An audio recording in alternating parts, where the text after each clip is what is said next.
सबसे पहले कपल माने जाते हैं माता सती और भोलेनाथ।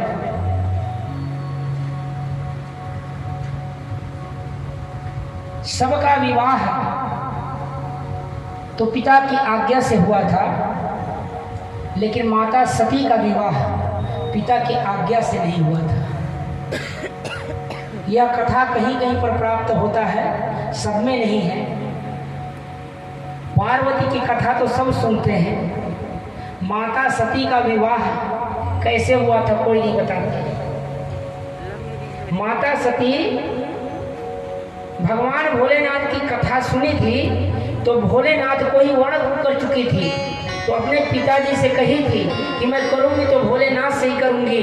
लेकिन जो दक्ष थे भोलेनाथ से पहले भी अप्रसन्न रहते थे, क्योंकि 16 पुत्रियों में सबसे ज्यादा सुंदर माता सती थी और छोटी थी। तो दक्ष को सती बहुत प्रिय थी और दक्ष के मना करने पर भी सती भोलेनाथ से विवाह कर ली।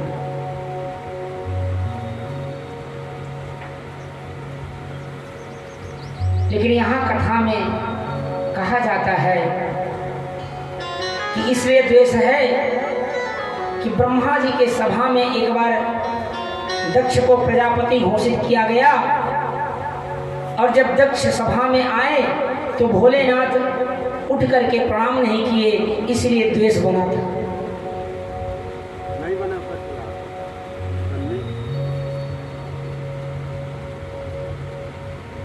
तब से दक्ष जी भोलेनाथ से ईर्ष्या रखते थे। विदुर जी ने चौंक कर मैत्रेय जी से पूछा, भगवान आश्चर्य होता है, भगवान भोलेनाथ तो परम सुशील स्वभाव के हैं, साक्षात कल्याण करुणा अवतार हैं, दया की मूर्ति है, शिव का अर्थ ही कल्याण होता है। ऐसे परम कल्याण स्वरूप भगवान शिव से भला दक्ष ने द्वेष क्यों किया?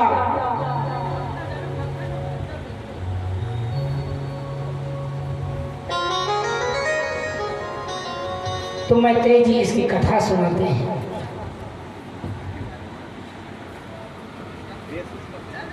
और इन कथा से आप सब परिचित हैं कि माता सती कैसे देह का त्याग की।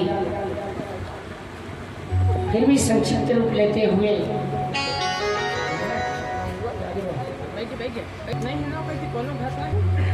एक बार की बात है, ब्रह्मा ने समस्त देव परिकर के बीच अपने प्रिय पुत्र दक्ष को प्रजापति घोषित किया।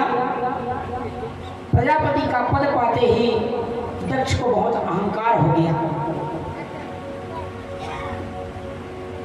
अभिमान ग्रसित हो गए। और जब इनका स्वागत समारोह आयोजित किया गया, जिसमें बड़े बड़े देवता, महात्मा, अमलात्मा, विमलात्मा बैठे हुए थे स्वागत के लिए, स्वागत सभा में दक्ष ने जब प्रवेश किया तो सभी तो स्वागत के लिए खड़ा हुए। भोलेनाथ नारायण का ध्यान कर रहे थे, वो देख नहीं पाए और स्वागत में खड़ा नहीं हुए। अभिमानी व्यक्ति जब सभा में प्रवेश करता है तो यही देखता है कौन मेरा अपमान कर रहा है, कौन मेरी प्रशंसा कर रहा है, कौन जय जयकार कर रहा है, बस यही देखता है। अचानक दृष्टि पड़ी तो 3 लोग नहीं खड़े थे, ब्रह्मा, विष्णु और महेश। ब्रह्मा और विष्णु को देखकर तो कुछ नहीं बोले, लेकिन शिव से तो पहले ही क्रोधित थे, क्योंकि बेटी ने बिना पिता की आज्ञा के शिव से विवाह किया था। देखते ही लाल पीले हो गए, और जैसा उस समय उनके मुख में आया, बहुत सारी बातें कह डाली।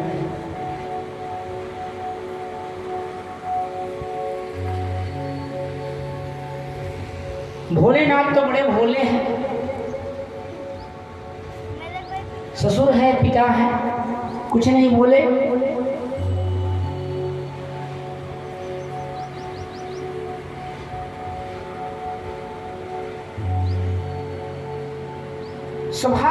चाहते भी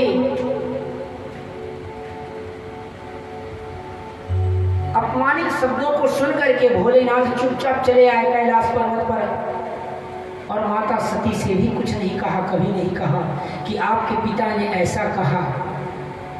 भोलेनाथ को हम सब अपना आइकॉन बनाएं, अपना हीरो बनाएं, तो गृहस्थ धर्म कैसे चलता है देखिए। आज अगर हमारे ससुराल में अगर कुछ हो जाए तो सबसे पहले आकर के घर में क्रोध देवी के जी के ऊपर ही फूटता है महाराज। दर्शन करिए, भोलेनाथ आकर कभी नहीं बोले कि देवी जी तुम्हारे पिता ने हमारा भरे सभा में अपमान किया, कुछ नहीं, आकर के राम राम जपते रहे। समय व्यतीत होता चला गया। कालांतर में राजा दक्ष ने कनखल में यज्ञ करवाया, बड़ा भारी यज्ञ।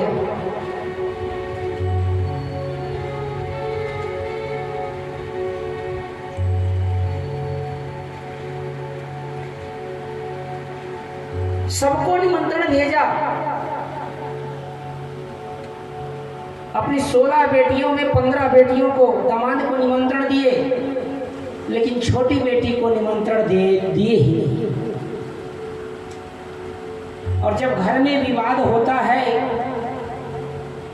एक दूसरे का नहीं बनता, तो आसपास के पड़ोस के लोग और रिश्तेदार खूब मजा लेते हैं इसमें। देवताओं को पता था कि भोलेनाथ और इनके ससुर का नहीं जमता, तो निमंत्रण मिला था, तो दूसरे रास्ते से भी चले जाते, तो नहीं, कैलाश पर्वत के ऊपर से विमान में चढ़ चढ़ के सब देवी देवता जा रहे हैं। माता सती आरती लेकर के भोलेनाथ का पूजन कर रही थी। भगवान भोलेनाथ आंख बंद किए हुए ध्यान किए हुए थे। जब विमान जाते देखे, विचार करी कहीं न कहीं कोई भ्रमण करने जा रहा हो, तो जब लोग कोई नहीं पूछते ना, तो लोग जबरदस्ती बताते हैं। ऊपर से आवाज दे रही है देवियां, अरे बहन सती, तू अभी तक तैयार नहीं हुई?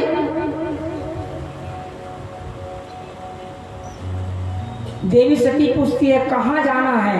आप लोग कहाँ इतना भागे भागे जा रहे हैं? अरे सती, तेरे को पता नहीं कि तेरे पिता ने जी ने इतना बड़ा यज्ञ की रचना किया है? अरे बेटी को तो सबसे पहले पहुंच जाना चाहिए जब अपने घर में कुछ कारोबार हो, तो कार्य हो, तो कुछ भी मांगलिक कार्य हो या कुछ भी हो, तो बेटी को पहले पहुंचना चाहिए। अभी तक तैयार नहीं हुई तू? सती को ठेस लगा कि मेरे पिताजी के यहाँ कोई मांगलिक कार्य हो और हमें पता नहीं।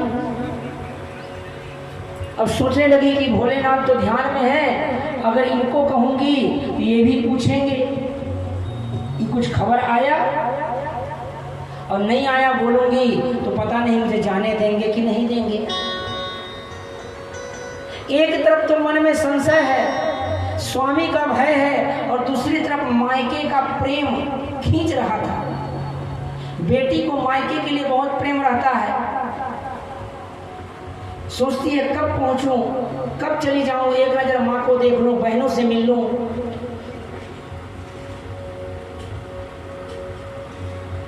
कुछ देर सोचने के बाद सोची कि चलो अपने स्वामी से ही मैं अपने बात को कहती हूँ। जा करके चरणों में प्रणाम किया, आरती की, आरती करके, और भोलेनाथ का आँख खुला